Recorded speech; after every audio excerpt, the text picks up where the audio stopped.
जर ती आता कबर उचलून जर बाहेर फेकली गेली तर तो पुरावा नष्ट होईल आणि समजणार नाही पुढच्या पिढीला की काय होतं ते औरंगजेब म्हणजे काय होतं आणि बादशाह म्हणजे काय होतं हे समजणारच नाही. त्याच्यामुळं माझी तरी एक व्यक्तिगत आहे की कबर असले देत, परंतु कबरच्या अवतीभोवती जे मस्जिद जे काय चाललं आहे ते त्यातून नष्ट करावं. फक्त ती कबर ठेवण्यात यावी. तुम्हाला वाटतं की कबर हटवली पाहिजे तिथून? नाही, खरं बघायला तर कबर नाही झालेलं पाहिजे, कारण की त्याच्याने काय होईल ना, आपल्या जे पुढे नवीन पिढी येणार आहे त्यांना हा इतिहास माहिती नाही पडणार की बादशाह काय होता. आणि तो एक पुरावा आहे की महाराजांनी हा असा एक क्रूर बादशाह होता, आरामखोराला संपवलं होतं.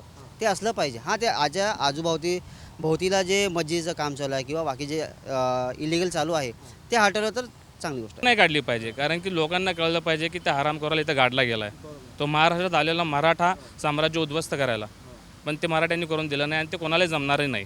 ठीक आहे, जाऊ शकला नाही. फक्त काय आहे ना की त्याच्यावर निर्बंध घातले पाहिजेत की त्यांचा जो एरिया आहे कबरीचा, तिथे कोणालाही आतमध्ये जाण्याची परमिशन नसावी.